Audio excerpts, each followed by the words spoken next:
You're listening to the Multiverse Fancast, proud member of the Misfit Faction Media Network. My name is Oliver Queen. My name is Barry Allen, and I am the fastest man alive. My name is Kara Zor-El. I'm from Krypton. Everyone, this is my cousin. I guess you already know. Okay, I think I have this. Oliver. Green Arrow. Dig. Spartan. Thea. Speedy. Okay. And Sarah. White Canary. Jax. And Professor Stein. Firestorm. Ray. Palmer. The Atom. And Nick. Oh, Heatwave. Always a pleasure to see you, Lucy. Hello. I believe we've met. Lucifer, Morningstar. Consider us even, John Constantine. Constantine. Is it? I don't care. Be ready. All right, then. On with the show.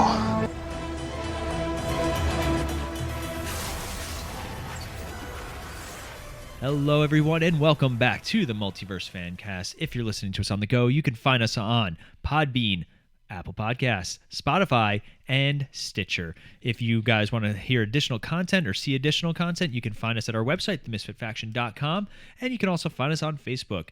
As always, I'm one of your hosts, Paul, and with me is Ronnie. Ronnie, how are you today? I'm doing well, sir. How about you? I'm doing well. And official third podcast host, Rob. Rob, how are you today? I'm just really impressed that you did that on the first take. We don't need to talk about it, but eventually... Oh, actually, there is a blooper reel already being put together. It's very entertaining. He usually goes about 4 or 5 Yes, takes. you can check that out on our YouTube page as well. Did that You put that on first YouTube? try. No, not yet. Oh, God. Once I'm done. Once it's ready.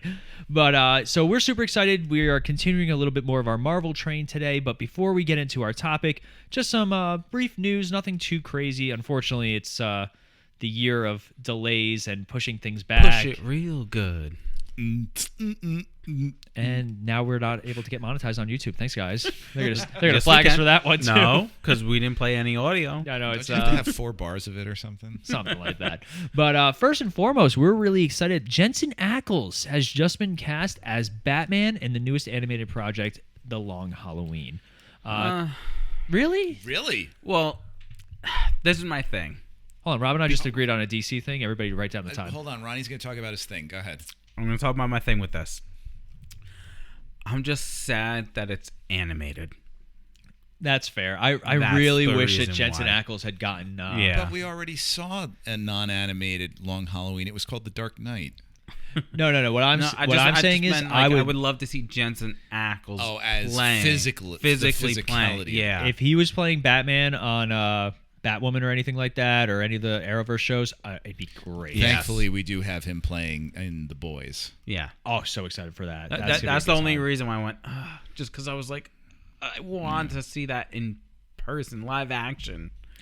Yeah. But it's going to be good. I have to say, at home, I mentioned to the wife about The Long Halloween being made, and she was like, eh. And then I said, Jensen Ackles is playing Batman. She goes, okay, I'm in. You should show her Batman Under the Red Hood. Oh, is he in? He plays the Red Hood. He plays the Red Hood? Oh, it's really good. It's on So HBO good. Max. Yeah, it's a very good one. But then some somber, sadder news. Not for Rob. He hates DC. But the Marvel shill that I am. yeah, a little bit. But don't worry, I got Marvel news too. But DC has just announced that they are canceling The Trench, which was a spinoff they wanted to do from Aquaman, which, no tears. The shed over here. Trench. Oh, no. Yeah. Don't get me wrong. It's bold of DC to want to do basically non-characters as movies, but we're not crying about it. But a little bit geographically based concept film. Well, the trench sequence in Aquaman is considered like one of the. It's cool. It's really cool, but in small, like in that dose. Yeah. Not I as don't its need to own see movie. the crustacean monsters who don't speak English. Yeah. It's like a foreign DC film. Or What like are we a doing now? Star Wars holiday special. Oh God. Oh, God. But and then we have unfortunately this one I'm a little bummed about. They canceled the New Gods. Now rumor is that New Gods has been canceled not only because Marvel's Eternals is coming out and it's very similar in premise and apparently fantastic. Early reports are indicating, but also because of all the dark side stuff in the Snyder Cut, they decided that they wanted to push that away. I know why I'm disappointed about this right now. I Why? just realized it because Ava DuVernay was supposed to be directing the New Gods. I'd forgotten about that. Who is she is a fantastic director. She has a great visual storytelling sense to her, and she would have been perfect for. I have to say, even I'm a little bummed about that because I like her a lot. Yeah. Then continuing with the bumness. The bumness, your royal bumness, your royal bumness. We have Venom just got pushed back. I think only a week though. No, that was Carnage. I think that got pushed back a week, isn't it? That's the same movie. Ronnie is drinking water, by the way. That's what that sound was. And I'm not making this up. He is literally drinking canned water. Yes, liquid death. And you can see a picture of that on our Instagram. Yes, you can. But Venom and Carnage is the same movie. It's Venom 2, Let There Be Carnage. Is it? It's the same movie. Yeah, it's the same one. I did not know that until just now. I thought Venom 2 and Let There Be Carnage were two different movies. I really did. I'm not kidding. There's a reason I think unofficial. Unofficial. We're back to unofficial. I will say that it wasn't until my mid-20s that when I realized that Sweden and Switzerland were two different companies. Two different companies too. Yes, two different countries. All right then. That's funny. Words elude me today. More like just knowledge or basic concepts of life. Pretty much. But they pushed it back. I think just a week or so. Yeah, nothing like that. Yeah. Nothing crazy. But and then we have some nicer news. Russell Crowe has been announced to be a new role in Thor: Love and Thunder. And we are not sure what the role is. It may only be, if you remember back to Thor Ragnarok when they had Matt Damon and a few other people. Apparently he's coming back for it too. I know Melissa McCarthy. Well, Melissa McCarthy, yeah, she's in it too. So it may be like a production, like a play within a play kind of thing, which I would be totally okay with. Yeah, I enjoy that. We don't know how long Russell Crowe will be on screen, but he's definitely part of the cast now, which is awesome. Yeah, but that's exciting news. They tried keeping that a secret, but photos got leaked of him. Yeah. Hanging out with all the cast and crew and stuff. I always now I think of Russell Crowe as Jor-El in and like in the cool Kryptonian suit that he wears in Man of Steel. Yep. I was listening to a podcast called DC on RMD. Very good podcast. If you guys ever listen to it, please let them know that we think very highly of them. We shout it out and we like them. Yeah, but they made a joke about when Clark's walking through the ship and all the suits come out. He's like, "What if he took the space suit?" Yeah, right. Like, the astronaut suit comes out. He's like, "That's the one." So I can make do. Oh, here's a fun fact about that I discovered. They recolored his suit. He was not supposed to be wearing the black suit initially. So that is part of what that $70 million went to. That whole suit is digitally done. Because there was an original deleted scene where as he's walking through, the black suit comes out. And that's the red and blue suit in the Snyder cut. And he was supposed to put on the red and blue. But and the initial deleted scene of him talking to Alfred, he was in the red and blue. You asked for it, you got it. Well, yeah, which I'm fine with. So, there's just an additional fun fact for you guys. And then the last bit of news we're going to talk about back on DC is Black Adam has officially gotten its release date. Which is funny because even last week I was saying, hasn't this movie been threatened to come out forever? Yeah. And it finally has a date now. I am so worried about DC. And I've always been a little worried. This is words that are not coming out of my mouth? Here's my thing. They have a bunch of properties that they're still coming out with. They just released another trailer for Suicide Squad, which looks wonderful. Yep. And obviously James Gunn has a great track record. Even Scooby-Doo, I thoroughly enjoy the Scooby-Doo movies, and I think he just wrote them. But you got that. You got the new Shazam. You got Aquaman 2. You've got a lot of properties, but at the same time, they're trying to get so far away from the Snyderverse and all this. Like the whole DC universe is totally in flux right now, and it's a really scary time for it to be, because I would hate if they created all these new movies that are technically in the same continuity, but like I'm still a very restore the Snyderverse kind of guy. Like I hope they do in some capacity, even if they just go HBO Max. Like HBO Max, this is their time to do more original programming if they really wanted to do it. And what better than a DC established property? I mean, they could literally call it the Snyderverse and just go and just keep rolling with it, and then do their own thing in the movies. We saw with Joker that they can do it. Yeah. And this new Batman movie, I think, Ronnie, you were the one who said before we started recording that apparently that takes place on Earth 2. Yeah.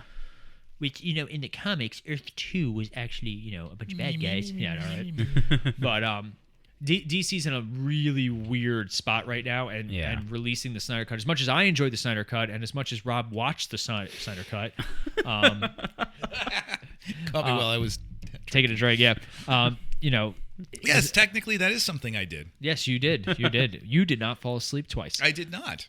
But anyway, we unfortunately releasing it has created even more of a flux with DC because they were like, Justice League happened, it's continuity, let's move on. And now it's like, well, this is what you could have had. Yeah. And shoulda, woulda, coulda. I wonder what DC execs said. You know what? If we release the Snyder Cut, that'll just quiet everything down. Oh, yeah. No, it's the same one that said, I was in charge of landlines before I took over DC Entertainment. They need to reshuffle their corporate structure really bad. Like, they're a mess. They need a Feige. They do, and they thought it was going to be Jeff Johns, but didn't work out. Didn't he have some accusations lobbied against him? I don't remember if he had accusations, but I know he was also working on like Three Jokers was like his passion project that he was working on, and it wasn't even that good. Yeah. But that's neither here nor there. We'll do a whole like when they finally decide what they want to do. I mean, the episode we'll end up doing is going to be monumental. Yeah. By the way, if you guys did not check out our Road to the Snyderverse series, you can find that at podbean.com or multiversefancast.podbean.com or on our website, wherever you guys listen to us. You can find, I believe we did Man of Steel, Batman vs Superman, Harley Quinn / Suicide Squad, and then the actual Snyder Cut. Yes. Fun fact, Harley Quinn and Suicide Squad is our highest viewed episode of the year. It was Man of Steel. Man of Steel was holding the reins, but ironically, Harley Quinn's beating out Snyder Cut. As she should. As she should. But before we take a quick break, we are going to introduce what topic we are working on today. And we racked our brains because, unfortunately, superhero content is few and far between. If you guys listened to us from the beginning, you knew that originally we tried to do episodic episodes where we talked about individual episodes, mostly just the Flash and Arrow, but it got to be way too much. So today we're going to take a little retrospective back to a simpler time. And just in light of how well Falcon and Winter Soldier and WandaVision are doing. By the way, we do have a full episode on WandaVision, and we do weekly reviews written by Rob on our website, themisfitfaction.com. Episode 3 should be up on Monday. So it's currently being written. It's currently just watched being written minutes ago. Yeah, so you guys can check out any of that stuff, but we're going to be looking at the Netflix era of the MCU. Back when Netflix was good. Yeah. Well, you know what it is? The market... Because everybody decided to get their own streaming service, so Netflix suffered. But some of their original content is good, I must say. Yeah, no, they still have a lot of good Yeah. stuff. One day we should do an episode on the Umbrella Academy. Oh, that's a good idea, That is actually. a good one. Write that down. Writing that down. Elliot Page. Yeah, right? With Elliot Page. Yes. Yes, Ronnie. But anyway, so he gives me Ronnie's hip to the times. Oh, yeah. Oh, yeah.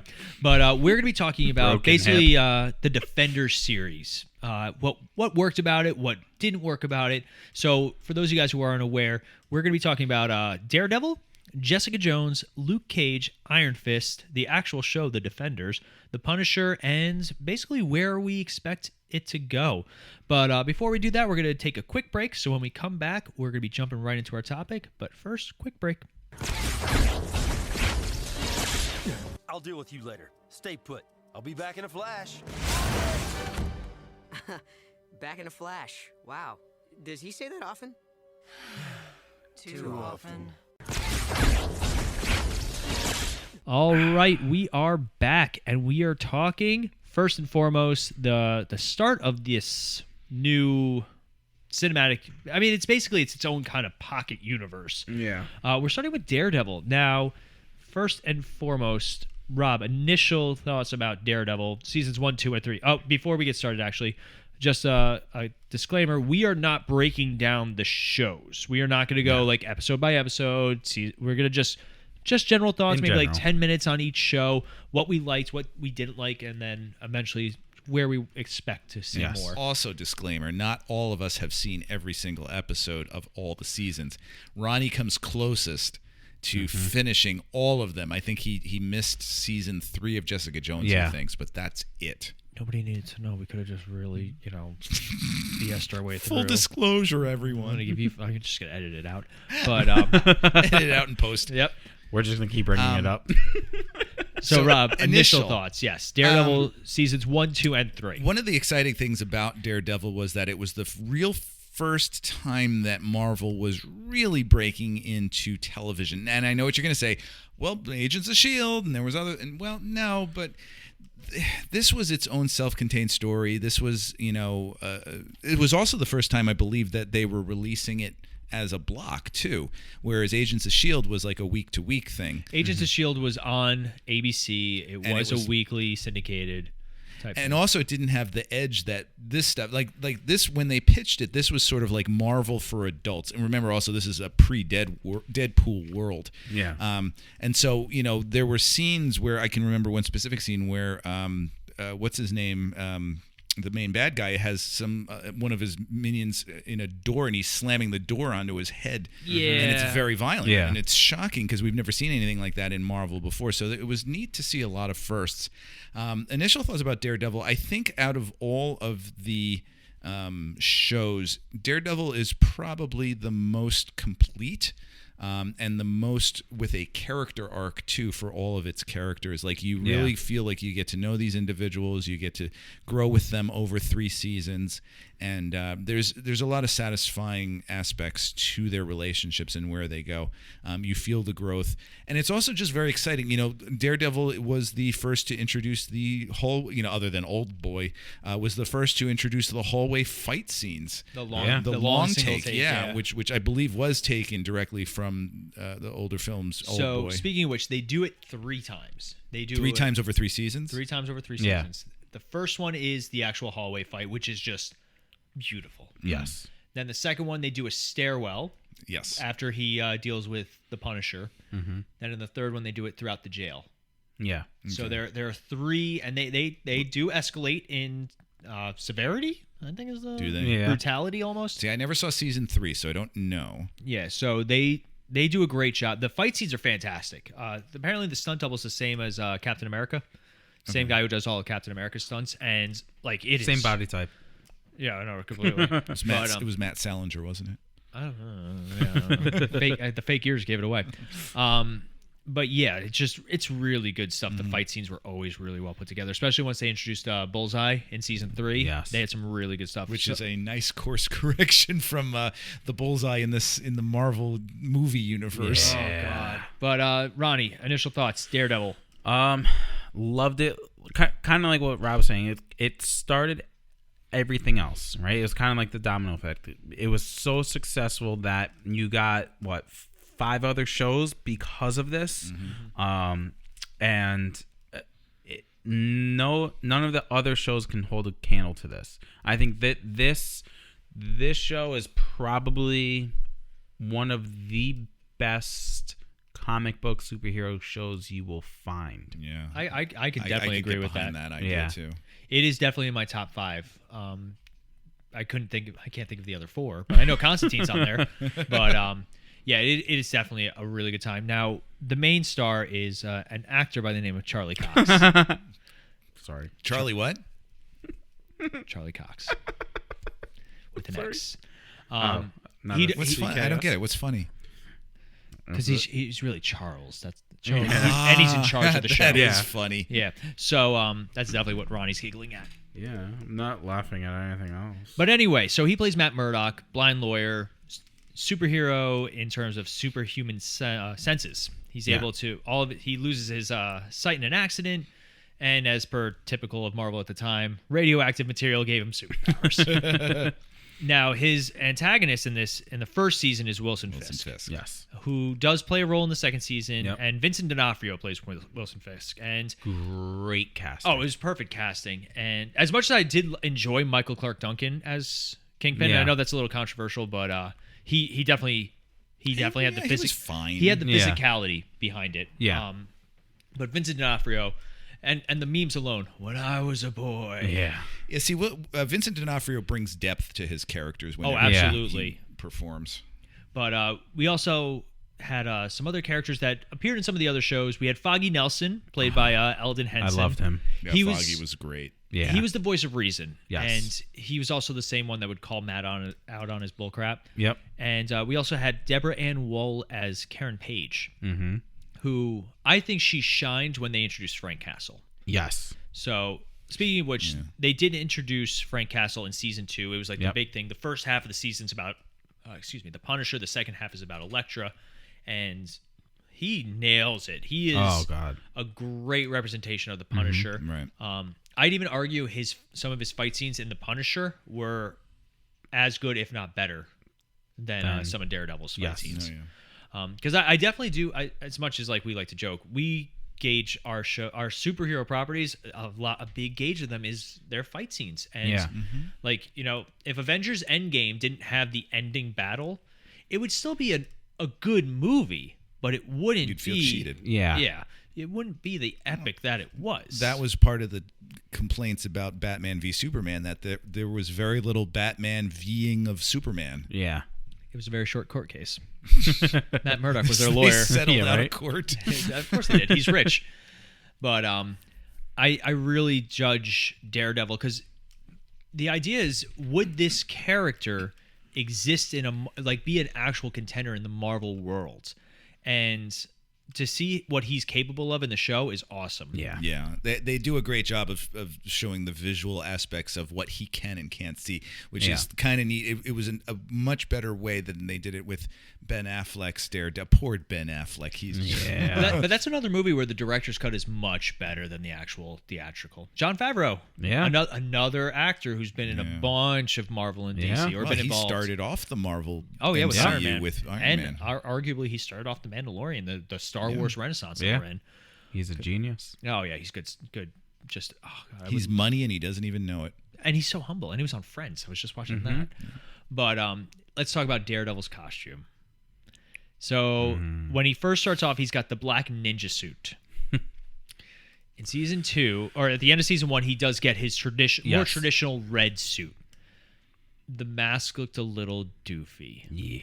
And they even addressed that too in the Defenders. Where they addressed it in season 2 of Daredevil, where he gets the helmet shattered and he has to get a new one. Yeah. Frank Castle shoots him in the head. Yeah. Or not Frank Castle, a police officer or somebody. He gets shot in the head. Yeah. I just remember in the Defenders when he has to tie the bandana on his head and Jessica Jones looks at him and she goes, "You look like an a-hole." Yeah. Yeah. It's your scarf. But really enjoyed they redid his costume. In season 3 he went back to the black ninja suit with some additions, like he eventually he wrapped his hands because he was more recovering in that season. But and I liked that about him too, that it was very much like a Batman year 1 kind of thing, of like a superhero trying to figure it out because he was getting injured so badly. Like he had what's her name as the nurse, Claire Temple. Yep. Healing him and helping him through things. Like it was a very vulnerable superhero. Yeah. And that's why I have trouble with him being in the MCU, because he seems so vulnerable. He is definitely. So the idea behind this show was, and they reiterate this in Doctor Strange, the Avengers protect the Earth from Avenger-level threats. The Defenders were always supposed to be street level. They are very street level, which is great. I'm totally fine with. I really wish that they would. Unfortunately, with everything with Disney Plus and Netflix and all this, and also Disney Plus doesn't have really R-rated content on it. They will. I feel like well, they just got the rights back to all these characters, or at least all the show rights. They have this opportunity, and there's been the big rumors of that Charlie Cox was actually going to be in the new Spider-Man movie. Yeah. Some of it's rumors, some of it's mostly rumors and speculation. Nothing's been confirmed. But having Daredevil and Spider-Man fight alongside each other in some capacity, that would be fun. Epic. And again, that's the street level too. Yeah. And I was thinking about this: what Marvel characters work both on the cosmic and the street level, and Spider-Man is that character. Yeah. Oh, absolutely. He is a great transition between the two. Yeah. As much as I love Captain America, I could see Captain America fighting like the big things, and then Steve Rogers stopping a mugger, like something like that. Yeah. And John Walker going, "I don't know what to do in this situation." Yeah. Right. But oh God. Yeah, you have a lot of characters that I mean, Avengers Endgame was really the pipe dream was to have them appear at the end. It wouldn't have made any sense. No. But imagine seeing like What are they gonna do? But imagine seeing the Punisher and Bucky Barnes like just mowing down aliens next to each other. Like, Yeah. that's where we. Oh god, that would have been legendary. But they didn't even bring in the Agents of Shield characters because that show really, very much like this show, it got away from. There's also a lot of controversy about bringing Coulson back. That a lot of people were not happy about. Yeah, that. well, it cheapened his death. I think even Joss Whedon didn't want to bring him back either. Yeah, Marvel kind of twisted the arm on that one. But otherwise, the show is just I will say, mild spoiler, it's my favorite of the Defenders shows. I watched all 3 seasons. I thoroughly enjoyed it. It was just a really good time. I kind of know the answer to this, but I'm going to ask it anyway. As someone who's only seen season 1 and season 2, is season 3 worth it? Absolutely. Yes. Why? Because it's the only it builds off the actual fallout from the Defenders. Mm-hmm. It's a great crisis of faith for Matt. Bullseye's fantastic. Yeah. Kingpin gets his rematch with Daredevil, which is great. It is definitely. It brings it all together. Because I have to say that was one of the things. Not that, and I don't want to jump too far ahead. Once Defenders came, Defenders to me was kind of underwhelming, and as a result, I think we're going to discuss that. And I ended up not finishing a lot of these shows. Yeah. If you're going to finish any of those shows, it's definitely Daredevil. Can you watch?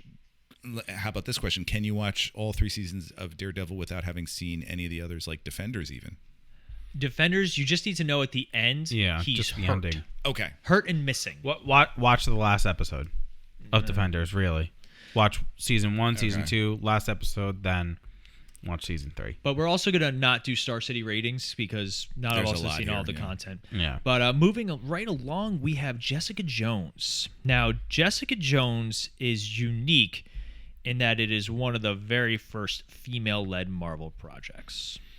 Which is something that came way too late. A little bit. Yeah. Now, Jessica Jones, I was not familiar with her in the comics. I knew she was married to Luke Cage, and she had very similar powers to him. That's really all I knew. Ronnie, initial thoughts about Jessica Jones? It was a interesting change of course for them. I did enjoy the show. Though, and it kind of gave a different, because I feel like she, even though she's got like the super strength, she was more relatable than you had with Daredevil or really any Marvel character at that time. I think the thing about Jessica Jones is that she's damaged. Like she deals with real world issues. We all? Yeah, I think that's what made her, because these shows did not shy away from the darkness of. What was the show or movie we were watching really recently where it shows kind of the more... I think Superman and Lois, we were talking about how it's like showing Clark Kent constantly failing as a parent while still being Superman.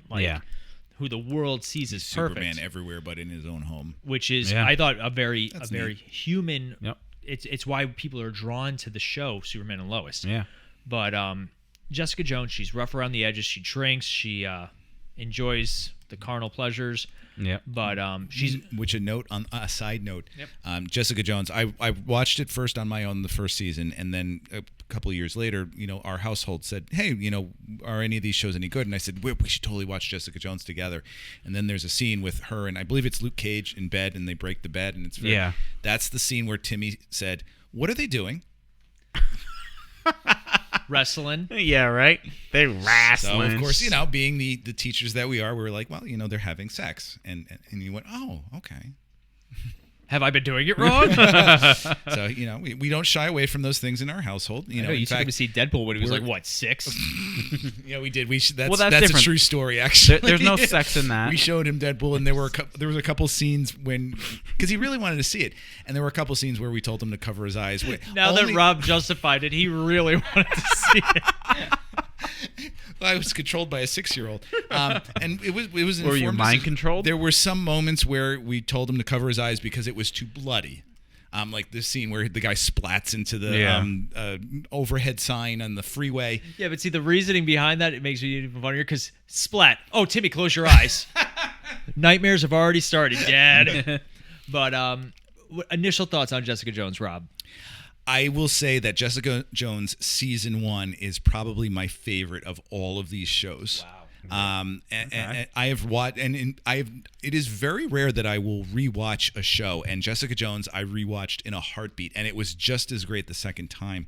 One of the reasons is not only Kristen Ritter, but also David Tennant, who plays. He kills in this. I'm an enormous David Tennant fan. I love him. David Tennant, DM me. I'll give you my number, and we'll get together. For whatever reason you want. Have a pint. And he's an incredible, I've seen him in Broadchurch. I've seen him in so many other things. And he is so over the top with, what's his official name? Is it the Purple Kilgrave. Man? Kilgrave. Kilgrave, of course. And yes, he is the Purple Man. The Purple Man.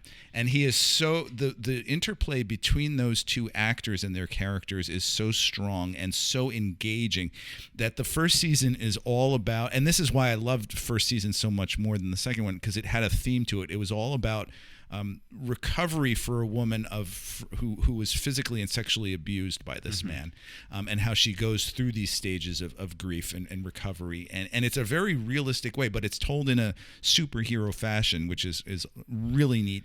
And it's just a great storytelling. And she's such a great character in her nastiness to everybody and her self-loathing. Yeah. And so I will say easily best of all of these, season one. Yeah, I mean, like, this show was not only ahead of its time, but also super culturally relevant, especially once the Me Too movement started with full force. But Kristen Ritter really delivers it. She plays drunk jerka, mode, and then she goes straight to, like, I was a victim, but I can't say that I was a victim. It's not until Kilgrave, like, really re-enters, because she also develops an immunity to him after, is it Luke Cage's wife dies? I want to say Luke Cage's wife gets hit by the she hits her. Yes. Because they run into each other. She redirects the thing away from someone and ends up killing her. Yeah, and then that's why those two... There's a love, like a hate sex kind of thing going on there. But we also got some other characters that play a role. We got Rachel Taylor as Trish Walker, Patsy. Who apparently originally they were going to use Carol Danvers. But that was, obviously we had some changes with that. Yeah. But we had Will Travel as Will Simpson, who I didn't like. Erin Moriarty from The Boys, Starlight. Oh, yeah, she plays Hope Schlottman. Yeah. Carrie Ann Moss plays a role. Like, they get some really big names for this. And don't forget the guy who plays Malcolm. Yes, Eric Darville. And this is the reason why I talk about season one all the time, is because I felt like, and I haven't seen season 3. I saw season 2, and I just felt like it was spinning its wheels in neutral. It wasn't going anywhere, because Malcolm's character has such a huge arc in season 1, and then I didn't really see him go anywhere after that, because he found his redemption and he cleaned himself up, and then I didn't see anything going anywhere. And there were just times where in season 2, it was neat that I got to spend more time with these characters, but what are we doing here? And also with David Tennant is not really in season 2 at all. Yeah. He's a hallucination. He's a hallucination. There's a couple moments when he comes back, but that's what made season 1 so great, was his role. And also the fact that he was so different from Wilson Fisk, but at the same time, they were both deplorable characters. And truly terrifying. I have to say, David Tennant's character is one of the most terrifying of all of the villains.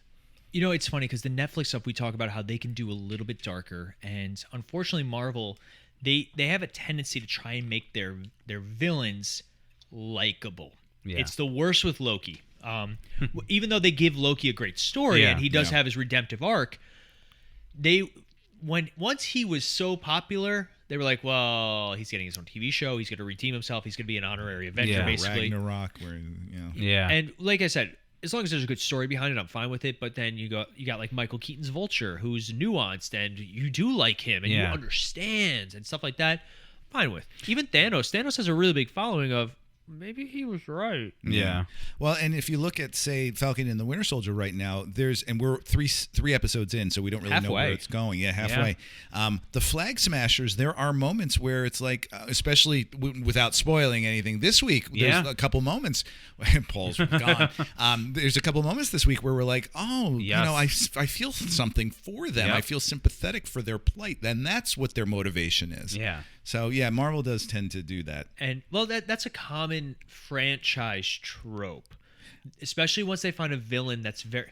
The problem is with DC and superhero movies in particular, they don't always want to keep the villain because you get characters like Dr. Octopus. He dies in Spider-Man 2. Yeah, he's one of the most iconic supervillains. Same with Green Goblin. That was a trope that got started once the Spider-Man movies really started to take off, and they realized, hey, we can make franchises and cinematic universes. Because when you look at X-Men, Magneto's in every single X-Men movie. There is not. I can't even think of an X-Men movie that Magneto's not in. Right. Like. Except Logan, maybe. X-Men Origins Wolverine and that Logan. Doesn't count. Yeah, no, that doesn't count. He got erased. But now, like going off of your idea, see, and this is a problem that I have because I can see both sides of this argument. Like, for example, say a character like Darth Vader. Darth Vader is truly evil. He should always be evil. And then when you introduce like the Anakin and the backstory, and it kind of like softens him a little bit. And it's like what makes him so terrifying is you don't know why he's as evil as he is. And when we talked about X-Men, we talked about Logan. Yeah. Sometimes it's better to not know heroes and villains. The Joker. But I was just going to say, like Heath Ledger's Joker. That's why it's so great because we don't know why he's as. That's what makes him so terrifying because you're scared of the unknown. Yes, Hannibal Lecter is another one where it was great not knowing and feeling anything sympathetic for him. But then they start going backstory and all this, and it's like, no, it's not as much fun. Well, that's why they have the. My wife hasn't seen all of Star Wars. She's just getting into so it. She's in love with Anakin. Well, no, she knows the general guy. Right? I told her if you're going to start, you got to start with episode 4. I'm a purist in that regard. I agree. So there's this thing called the Machete Order, where instead of typically, if somebody's going to watch Star Wars for the first time, I always say you always watch 4, 5, 6, 1, 2, 3, 7, 8, 9 if you're feeling saucy, sadistic. Yeah, but stupid. There's this thing called the Machete Order where you watch, and they just did it in Flash. They were talking about it. Yeah. You watch 4 and 5, okay, and then you watch the prequels. Then you watch Return of the Jedi, and then you do whatever you want there because all right. I guess that makes sense. And unfortunately, in the common lexicon, everybody knows that Darth Vader's Luke's father. Right. Yeah. I guess at the end of Empire, he makes that statement, and then you go back to the prequels, and you see the story. It makes sense. So and some people even just take out. Well, now apparently the prequels have a huge following. That's a that's the Snyder cut. My theory with that is Disney. People who were born at a certain time revere those films a lot. Well, they grew up with them also, also because 7, 8, and 9 really. But if you guys want to hear more about Star Wars, I believe that's why 6 is afraid of 7 because 7 is a prime number, and we just watched that episode of Supernatural. Prime numbers can be intimidating. But if you guys want to hear more about Star Wars on Cinematic Adventures, we're doing Star Wars month for the month of May. So please make sure May the 4th be with you. Yes, sir. But moving right along, we have the next on the list is Luke Cage. I think Luke Cage was unfortunately a product of it should have been released now. Yeah. Yes. It was ahead of its time. Yeah, Luke Cage was very ahead of its time. Yes. But let's talk about Luke Cage where it was. I love season 1 of Luke Cage. Yes. I watched the whole thing, and it is just the first season is really good, and one of my favorite shots, and it's like the iconic one of the guy punching Luke in the face, and his hand just shatters. Yep. They do a really. Mike Coulter kills it as Luke Cage. Yeah, and he put on serious 30 pounds of muscle. 30 pounds of muscle. Wow. Yes. Yeah. I ate 30 pounds of food today, and that's it. And it's not the same. No, it's not the same. I need to go to the bathroom all the time. But so he's reprising his role from Jessica Jones, and we get his backstory, and just they even throw in the classic costume at one point. You look like a damn fool. Oh, it's great. I love when Marvel does stuff like that. Yeah. They did it for Jessica Jones, where you see her jewel outfit. Yeah. Because it's just I like stuff like that. It's hokey, it's fun. Yep. But Ronnie, initial thoughts, Luke Cage. Kind of like you said, season 1 was really good, and I was so excited for it to continue and everything. And I think you had a lot of villains in this, but no one overshadowed another. In both seasons, you can say, because both of them you had multiple villains throughout them, but I think I like the villains other than outside of Kilgrave and oh my god, why am I drawing over like Kingpin? I think all the other ones, right, from Luke Cage are after that. I am a little annoyed that Mahershala Ali dies so soon. Yeah, but that was the only bummer. I cannot wait to see him as Blade. Yes. I was just shocked that they got someone of such high caliber in a Netflix show, Mahershala Ali, and not the star. Yeah, this was really though before he hit his Moonlight stages. Yeah, because this was 2016. Because he's so great, and so like he was even in True Detective and stuff like that. Yeah, he's amazing. But he knew that Cottonmouth was going to die early, so he took the role knowing that because he found it exciting and that he can give his all. Oh, he's so rich. Yeah, I love him. Oh, like I said, I cannot wait to see what they do with Blade. Yeah. What if it's? I don't know if did they say it's going to be a movie or a TV show? I don't think they've said yet. No. Nothing's announced for it. And again, because Blade's another technically street level magic kind of. Technically. Yeah, like I would consider him like street level Doctor Strange pretty much. You know, he's dealing with a mystical thing, but I really hope they go with the magic in that route because now they're finally starting to get towards that with Marvel. So I'm so excited. But, I have to say, with Luke Cage was, I thought, one of the most complex of all of the shows because it had so many plots going on. There were so many different motivations and actions going on between characters and it and had relationships. style. It did. Well, it was very much modeled after a lot of the 70s Shaft-like kind of shows. Like, if you look at the bad guys, like Shades and Frank Whaley's character, they were very much the stereotypical, the white, sort of bad guy from the 70s. Diamondback. Yeah. Exosuit. Yeah. Oh, God. That got a little weird. Yeah. But, it was a very engaging story. It wasn't engaging enough for me to, I will say, like Luke Cage was one of the shows that I actually struggled to get through because it is so rich, but it wasn't necessarily like, oh, I can't wait to see what happens next. It was like, all right, I want to see, I was curious as to how all these threads would tie together and tie up at the end, but overall, I remember like watching the first like 4 or 5 episodes and then stopping for like a year. Yeah, and then I finally came back to it and wanted to finish it just for, completist versions. And then I never got to season 2. I would argue that this show set the tone, or at least set the groundwork for Black Panther. This show showed, this was the first, I don't want to say, I'm trying to say this without like offending or being wrong and so just bear with me.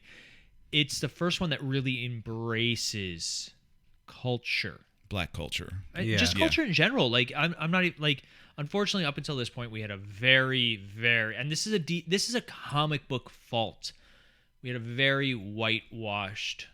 Are you suggesting that Spider-Man's Brooklyn is not a realistic urban landscape? I think in Homecoming it was a little bit more, but unfortunately, and that's a product of comics and also a product of society, and we're not going to get too much into the real world aspects of it, but this was the show that really that sort of cultural resonance, people enjoyed it, and they leaned into it in the second season because they were like, people like, they like the jazz music, they like the culture, they like the nightclub, and it was a celebration of Black culture, like just even just little touches, like the local barber shop that everyone hangs out at. The characters were very authentic. It felt like Harlem was alive, and realistic, and I think it felt like that's what you would come across if you were to go there. I mean, Harlem Renaissance. You look at the Burton Batman series. Gotham felt alive. It felt like it had style. Yeah. I think the setting of your movie has just, for certain things, has just as much flavor, and it can be as,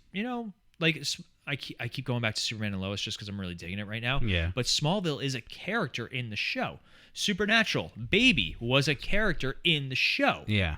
You can add so much with things that aren't traditional. I don't want to say people, but ideas, concepts, cultures. And Black Panther was the one that did it with everything, and it's fantastic. I love watching it with my wife. She's so into it, and she loves seeing her culture kind of shine through. But I really enjoyed Luke Cage. I want to finish season 2. Unfortunately, it was spoiled for me too. Yeah, season 2 I think is better than season 1. Really? Yes. That's a bold strategy, Cotton. I will stick by it. Fight me. Fair. But I really wanted to see Mike Coulter do more, and we're going to get into arguably the worst after this, but I'm trying to figure out, because you mentioned Black Panther, and Black Panther was done, and I don't know the answer to this, and I don't know if you guys know either. 7. Black Panther was done by Ryan Coogler, who Yes. is a black voice in cinema, which made it for an authentic black voice film. And I wonder if Luke Cage was made by black filmmakers. I don't know. I just looked it up, and there was like 7 or 8 different directors. Yeah, and that's the problem. Yeah. That's the problem with shows. Yeah. Which I don't mind. Like, we have great female directors, great black directors, great any directors. Like, I will not judge a show or a property based on. Like, it's hard. Like, I want somebody that's going to celebrate whatever the film is about. Should be a celebration about what the film's about. Yeah. And the right director can make it even better. So. I hate that cultural appropriation idea of, stories are universal, and anyone can tell it. Well, there's I have to say, I'm reading right now. They bring a certain level of knowledge, experience, and that comes through. Look at Get Out.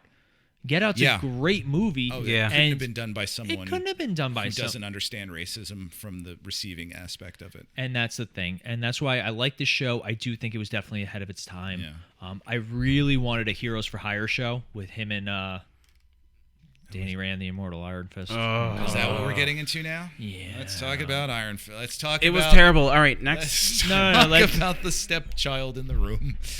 Redheaded stepchild. So Iron Fist... The problem that Iron Fist ran into was it was massively rushed. They were like, we have a deadline. We have to do Defenders.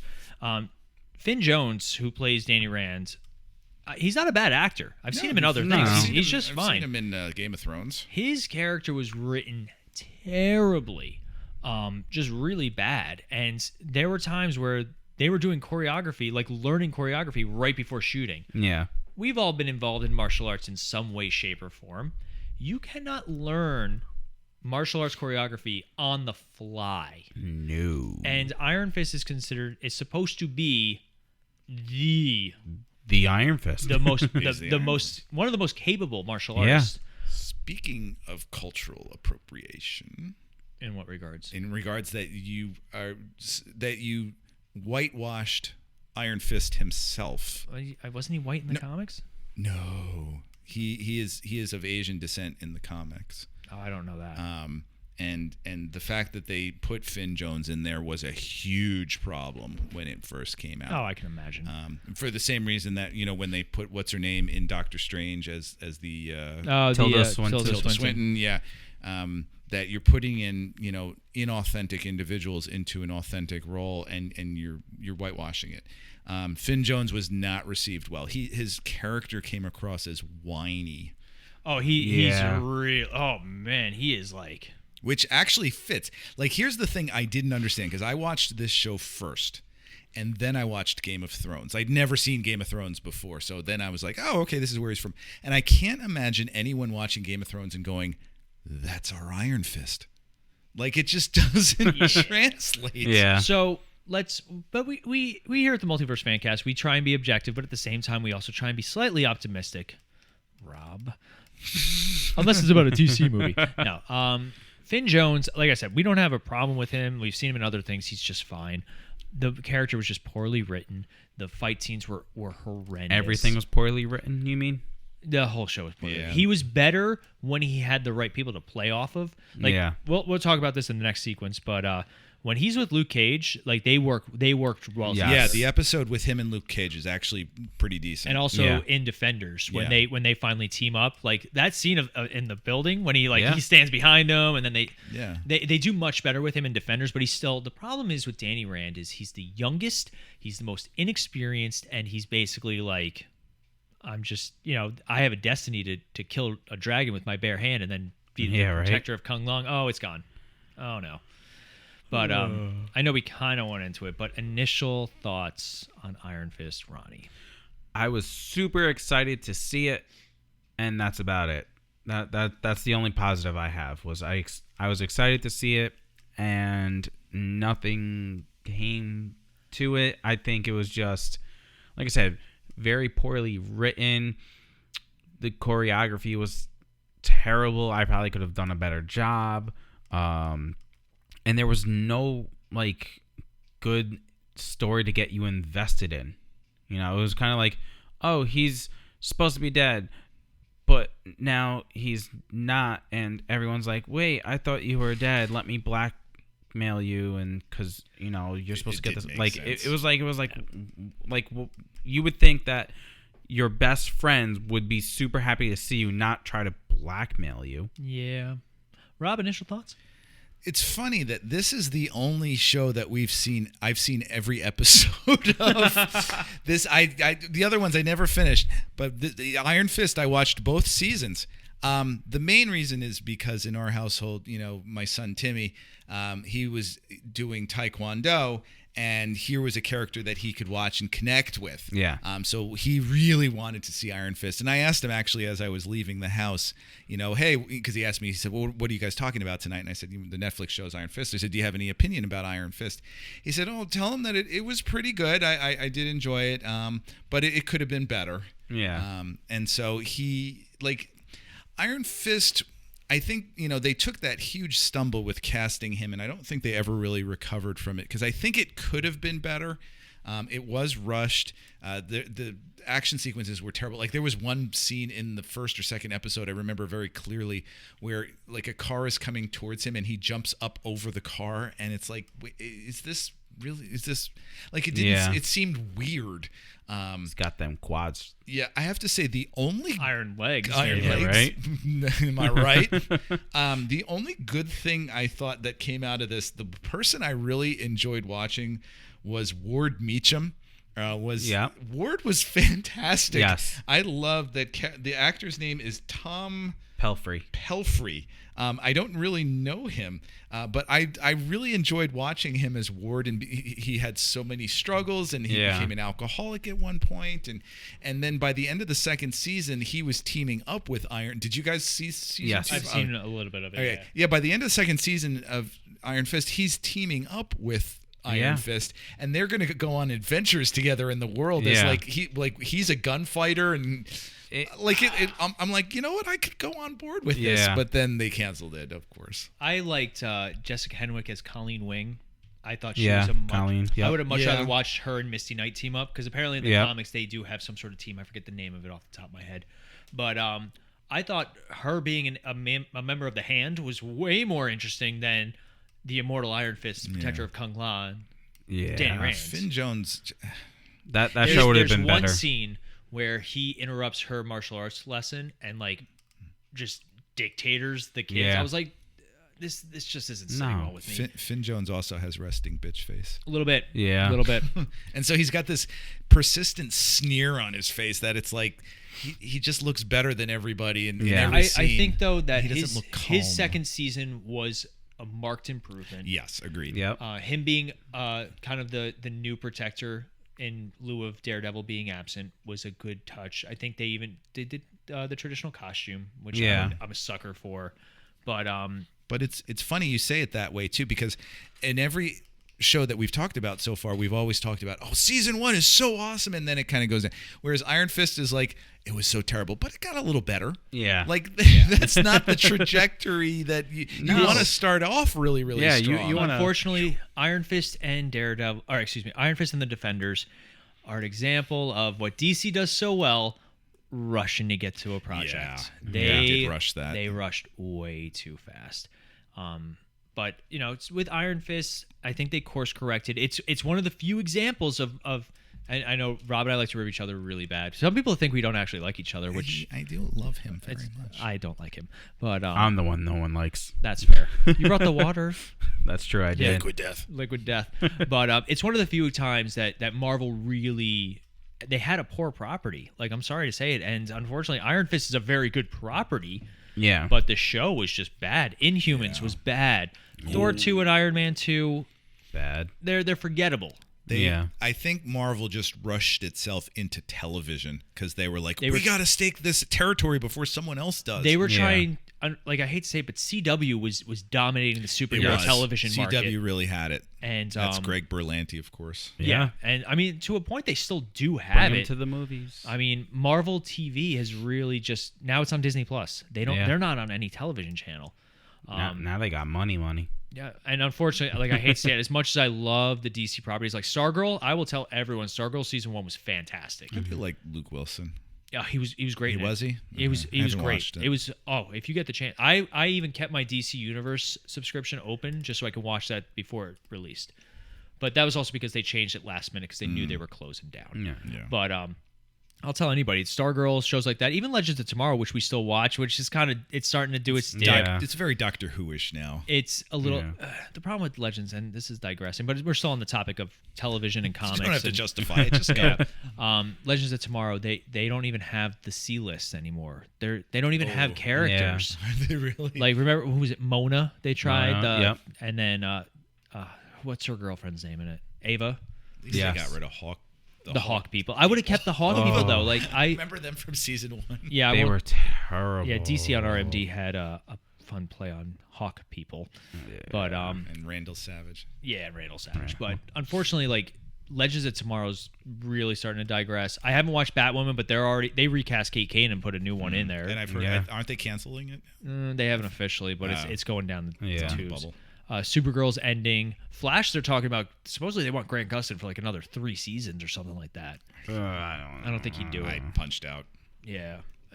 Unless they do a major revamp to the show, I'm kind of out of it too. Yeah. But this season's been Superman and Lois. I'm looking forward to more of that. That's a good one. Now, sorry, but going back to Iron Fist. Yeah. Is Iron Fist the first show that introduces Madame Gao? I think so. Okay, so at least it brought her in. Yeah, and she was good. And she was great. And on a side note, we met Madame Gao at London Comic Con a couple of years ago. Yeah, you used to have 2 kids. And she was just so. First of all, she looked exactly like she looks on the show. She was like in her full costume nice. and everything. And she was the sweetest little lady, and she was so kind. And she said, "We said, can we take a picture with you?" And she brought Timmy over, and Timmy. And I think we have a picture that's going to be going up on the website soon.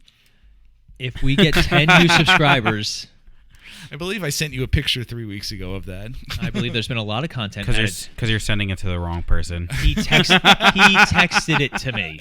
He didn't even send it to you. All right. Or Google Drive, or All right. Yeah. I'm glad we're talking anywhere that I can get access to Anything else we want to talk about our business model while we're on the air? I'm so sorry. Who did the entire photo gallery? Anyway, Madame Gao was I did half of it. Madame Gao was the nicest person, and she was so sweet, and she took Timmy in her arms, and we took a very lovely picture with her.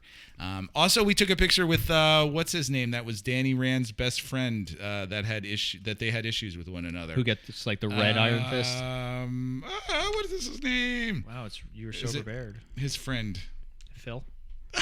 Yes, it's Phil. Good job. Or it's Sasha Dewan as Davos. Davos. That's it. Davos. Sorry, that was too loud. Yeah, that's okay. Yes, we met Davos also, and he was very nice to Timmy also. Like they were also Finn Jones was like at that time Finn Jones was too popular and we couldn't get near him. Yeah. Like you had to pay a lot of money to get in there. We saw him from far away and everything because they were doing an Iron Fist thing. But he was also Game of Thrones at the time too. So. Speaking of not popular, too popular, didn't really work out for anybody. Let's talk about the Defenders. So biggest disappointment. Discount Avengers, the Defenders. Defenders started off really strong. The first couple of episodes, solid. Well, back up. Let's talk about the concept first. The idea that when we were watching these shows like Daredevil and Jessica Jones, we're like, they're going to have like a team up and they're going to come together and it'll be just like the Avengers. Yeah. And then it wasn't. Well, you know what? I will still stand by that the fight scene in the tower when they all get together for the first time is still fantastic. It still holds up. The choreography is great. There's a lot of good stuff that was put into it, but it just overall it was just there was too much. Almost no plot. It was just like those are the bad guys, we're the good guys. We have to stop the bad guys. Dragon That's Bones. our plot. Dragon Bones were the plot. Should we team up? I blocked it. Should we defend this tower? Evil Electra. Like it was neat seeing these personalities come together, but they didn't know what to do with them. I mean, I loved when Matt Murdock busts into the interrogation room and she's like, Jessica Jones, stop talking. I'm your lawyer. Like that's cool. Yeah. Oh, those moments were great. But they were literally like, well, we can't get the Avengers, but we want to make a TV show like it. You know what? Let's get these guys in there because they're basically the Avengers. It'll be just like the Avengers. Yeah. And it was nothing like it. Yeah, unfortunately, like it had a lot of promise. It had so much potential, but it just set up the Hand, but they didn't really know. Well, the Hand was the villain throughout most of this. I know mostly through Matt Murdock and Danny Rand. Right. But it had so much potential. Like it ended terribly. They didn't know where to go.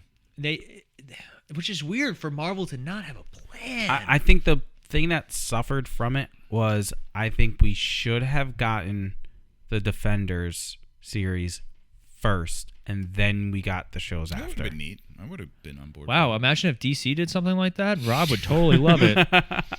Because I feel like you're like, all right, we got introduced to all the characters that are in the Defenders. Verse. Yeah, right? And it's like we're already introduced to them, but they're not them in the Defenders. Like, we want to see them. So I think if we would have saw it, and then it would have been like, okay, now you get the spin-offs of Luke Cage, Iron Fist. I mean, I don't know if Iron Fist would have been okay with it, but there wasn't much of their personalities in the Defenders. Yeah. It was more like, hey, let's put them in a room and see what happens. That was the thing. It was like, and that was their business model. You, other than Danny Rand, you loved the characters, but you didn't get those characters. You just got their names and their powers. I think the only one that had any chemistry too was Luke Cage and Jessica Jones, but that's because it was pre-established. Yes. Whereas I think Matt Murdock brought a certain level of the most experience. And that's Charlie Cox. I did enjoy seeing when him and Iron Fist actually went at it. They had some pretty decent fight choreography. Yeah. But then, like, you get like this stupid, like Danny Rand's like, his fist starts going, "Don't make me use this." Like, shut up, Danny. You probably accidentally used it doing other things. And you just don't want to talk about it. What things? He's been in the infirmary for 6 months. What would a 14-year-old boy be doing with his glowing, powerful hand? Carpentry? Yes. Can it broke the temple walls. Can it get hairy from too much? No, it burns right off. It was a family show. Was it? But unfortunately, like this, I mean, they do have some stakes. Like they kill Stick. Elektra does die at the end. Stick. But Stick, Sigourney Weaver was originally supposed to be like the bad guy. Yeah. She seemed kind of wasted here. She was exceptional. It's not Jerry Hogarth. What's her name? Do you remember? No, Hogarth is Carrie-Ann Moss's character. Yeah. Alexandra. That's all she gets. Yeah. One of the 5 fingers of the hand. Imagine being like, hey, the 5 fingers say to the face? Slap! I hate you both. But imagine like, like in the Italian mafia, it's like you're a Don. Like that's like a powerful title. You're promoted to finger. You're the ring finger. You know what? I wouldn't mind that as long as I could be the middle finger. You already are. I know. Yeah, you are. But like, imagine like that would be cool. Like, I don't want to be a stupid thumb or a pinky. So post Defenders. This is actually the shortest we spent on a show. Well, there's not much. There's to not say much to talk about. So Defenders. Yeah. We have one that I have a love-hate relationship with, and that is the Punisher. Love-hate? Oh, I bet I can guess, but I'm go ahead. So the Punisher picks up with Frank Castle taking on the mantle, and he's so great in Daredevil. Yeah. One of my favorite superhero scenes of all time, and this is superhero scene. Like, this is like the end-all be-all, like top 10 moments of my entire superhero loving career. Foreshadowing of possible future podcasts. Oh heck yeah. Yeah. But when he's on the roof with Daredevil, yes, and they have that scene, and he's like, "You hit them down, and they get back up. When I put them down, they stay down." Like he's just really good. Yeah. And that scene was is that super from powerful. Daredevil, or was that from? That was Punisher? from Daredevil. Okay. Yeah. Because I actually didn't like him in Daredevil. I thought he was too gruff and too two-dimensional. I also was coming off of Walking Dead with him too, where he was in that. Oh yeah. So that might have been that might have jaded my perception of the character a little bit. Mm-hmm. I really enjoyed him in it. I enjoyed the show as a whole too. Ronnie, thoughts on the Punisher? I think season 1 of it is one of the best seasons out of all the shows. It started off really strong, and then season 2 completely bombed. If you to be honest with you, I didn't get that far. I think it's probably one of the worst seasons out of all the shows. Obviously behind, it's ahead of both Iron Fist and Defenders, That's a obviously. What But made it so bad? There's an episode called Flustercuck. How can you not just enjoy that fun wordplay? Well, that's what makes it so good. No, I'm just kidding.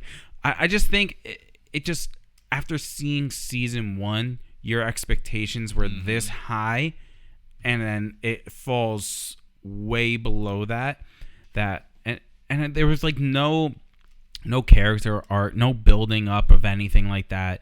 I think it suffered a little bit in season 2. I mean, it wasn't terrible. It's just, I think, obviously you have your 3 seasons of Daredevil that were, first 2 were really good. The 3rd season was for Daredevil. I thought season 3 was so good. No. All right, I might have to watch it. Oh my god, Ronnie and I need to do a rewatch. See, I really enjoyed I didn't see second season. Punisher, Yeah. but Rob, I really, thoughts on the Punisher? I really loved first season because it was. I have to say that was one of those shows where I was into it week to week. Where I was like, oh, I wonder what's going to happen. Not that it was released week to week, but I was like, I wonder what's going to happen. In between bathroom breaks. Yeah, right. Actually, I was teaching seniors at the time, and I used a lot of superhero shows for them to blog weekly about it. Yeah. And a lot of them picked Punisher, and all of the kids that picked Punisher were like, this is the best show, I'm really into it. And they would blog about it every week. Yeah. And they were really, really into it. And I was too. Like they really wanted to jump ahead and do, more than what was expected in the classroom. But like it was an interesting story because there were stakes. There was characters you cared about. Yeah. Like, seeing what's his name, David, getting back, seeing if he would get back to his wife and his family and everything, and how Frank Castle was helping him. Remember also that this is coming off of a few failed film attempts at the Punisher too. That you had. One day we'll have to do a retro. Yeah. Yeah. You had a few different. I think you had 2 different Punishers, didn't you? You had Thomas Jane and who plays the fat one in Thor? Body shaming. No, that's his character type. Thomas Jane. Well, the Dolph Lundgren was awesome. Oh yeah, Dolph Lundgren. I totally forgot. But who plays one of the Warriors 3 in Thor? Oh my God, Ray? No, yeah, Ray. Something. I don't know, to be honest. Ray Stevenson. Thank God. Punisher Warzone. I need a drink. Oh my God, that was rough. Yeah, so we have had 3 failed Punisher attempts in the films, and this is the first successful Punisher, and it was a good Punisher. Like it was, he was. He was great. This Frank Castle was great, and like I said, I wasn't John Barenthal. I wasn't into him when he was on Daredevil. I thought it was too two-dimensional. But seeing the shades of character in the Punisher and seeing his trauma, really made for a great character. He did a great job with it. So I'm of a different opinion. Yes. Season 1, I did not enjoy. It started off in a very poor way for me. Why so? Punisher retires in the first episode. Retires from... He finishes his mission. In the very first episode, he quits being the Punisher. From being punishing. So I turn on the show. I'm like, all right, we're going to see like Frank Castle, the Punisher. He just put on this outfit, and he's burning it in a trash can. What's happening? Where? What? Where's the Punisher going? And now he's a construction worker, and he's got a beard and a little fro. What's going on? But that's the typical trope of this. Go ahead. It depends on the character. Because I was going to say Superman does the exact same thing. There are some characters, though, that are not designed to ever retire. That's why I don't like The Dark Knight. Bruce Wayne he's not Bruce Wayne. He's Batman pretending to be Bruce Wayne when it's convenient for society. Frank Castle's another character that he is the Punisher. That is what he's designed to do. It got like, there are other characters like Spider-Man. He's gone through so many identity crises. Like, he could write a book. Should have his own PhD at this point. But Frank Castle, for me, like, he's the Punisher. He's one of those characters. Like, Steve Rogers is always going to be. That's why people don't like John Walker. I don't think they're supposed to. They're not supposed No. to. And even the actor, he's like, I'm okay with people hating me. But Don't you know who I am? Yeah. But by the end of it, he wants people to understand. So you got to catch up. Thank you. Thank you, guys. I appreciate that moment you just had. Stop holding hands. But fine, we'll hold something else. Easy. Our drinks. What were you thinking? Hold my water. My drinks. But Liquid Death. Yeah. The official, unofficial taste of the Multiverse Fancast. Why is it got to be the taste? I don't know. I feel like if our show had a taste, it would not be It would water. not be You just gotta murder your thirst sometimes. My God. But anyway, so I really, there are some characters that I just don't like seeing retire. I don't like that storyline, and I wanted to watch the Punisher for the Punisher. He doesn't become the Punisher again towards the end, and he doesn't, but he's that tortured. He's still Punisher. Yeah, he's throughout self-inflicted. Yeah. I do. Season 2, I thought had better hand-to-hand fight scenes. The fight scene in the bathroom in the first episode of that's season the only thing that's good about season 2. Also, I will never deny that the last shot of season 2. I don't want to spoil it for Rob. Yeah, I'm never gonna watch it. When he finally retakes the mantle of the Punisher, Yeah. and he kicks and he like basically takes out 2 giant machine guns and he blows away an entire gang. It's like the last shot of the series. It's fantastic. I'm sad that we're not going to see it again, because all these actors have also moved on. They're also doing other things. Now let's ask that question: who should be brought into the MCU? First and foremost, I will say Daredevil. Daredevil is my dream to be brought into the MCU. Now, into the MCU just to be with Spider-Man or to join like the Avengers? I'd rather see him decline that invitation. I would love to see be legal representation for the Avengers. That would be great too. Being hired as their lawyer. Yeah. Well, the Sokovia Accords aren't around no more. Well, I said. But Daredevil is my pipe dream. As much as I would love to see, like, we got Moon Knight coming out. Yeah. I'd love to see Moon Knight and Punisher team up. Mm-hmm. But unfortunately, you can't team up such like-minded characters. You need a conscious foil to a character like Moon Knight, because Moon Knight's just as dark as he's literally like Psycho Batman. I don't know enough about him. No, he's crazy Batman. Yeah. That is literally what he is. Ronnie, what about you? Who would you like to be brought into the MCU? You know, I feel like just because we haven't gotten a character like them, Luke Cage. You don't have a character in the MCU that's like him. I guess you could even argue Jessica Jones in a way. I mean, I feel like her and Black Widow are similar characters in a way. But I feel like Luke Cage, just because we haven't gotten anyone like that, I think Punisher is a little too dark to join the MCU. You know? You're smiling over there, but it wasn't like a dig at Marvel for being so bright and cheery or anything like that. I just think he's not a good fit. It's he's just not a good fit. And then I think he's too morally complex. Yeah, and I think. But then you get a character like Bucky. Yeah. Who, like, him and Bucky teaming up would be great. I think it'd be a fun, especially with the path that Bucky's on. Yeah. But I would really like to see Luke Cage interact with Wakanda in some way. Yeah. I mean, they kind of did it with Killmonger, where he's like, hey, we were living in poverty while you were living the life. Yeah. I would love to see that now, like, that shifts, because the end of Luke Cage shows him as potentially taking a more villainous route. Yeah.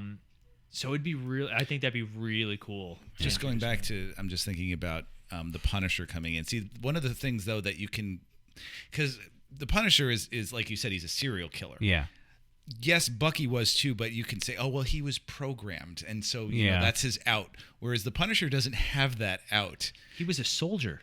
Who? The Punisher. That was when he was trained. No, but I'm saying with Bucky that you can excuse his killings because it's like, oh, well, he wasn't in control of himself at the time. It wasn't really him. Yeah, killing. Whereas with the Punisher, I don't know if you can have, like, can you really forgive someone who's killed that many people and say, oh, he's good now? Well, the thing about the Punisher is, who does he kill? He kills drug dealers. He kills who he perceives as the bad guys. At least in the Marvel Cinematic Universe, all those people, like, he does his research. Like, he's got evidence boards, and he's got this. So, like, he's not just picking, like, oh, I think that guy's selling drugs. I'm gonna kill him. But that he picks death over reform is an interesting aspect. There are some people that are beyond reform. Yeah. But I mean, I would love to see a Punisher movie over any of these.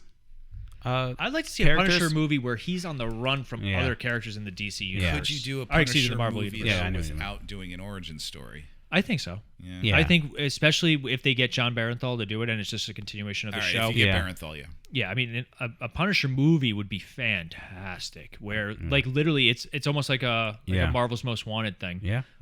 Which would like a great introduction. Like imagine Spider-Man trying to take down the Punisher.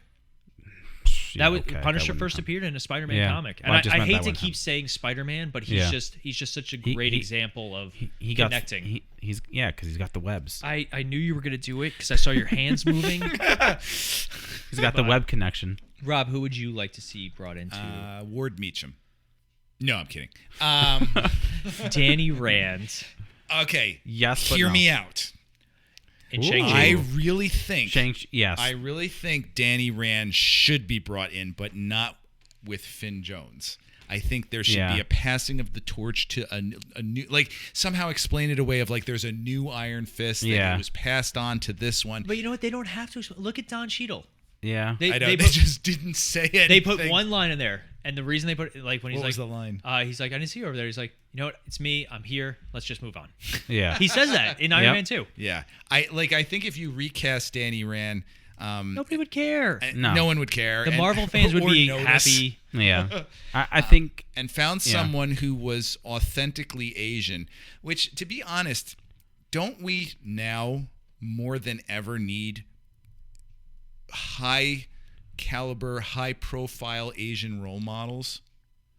Given the amount of anti-Asian hate that we've seen, especially in the past weeks, couldn't we use someone to say, hey, look at how great he is?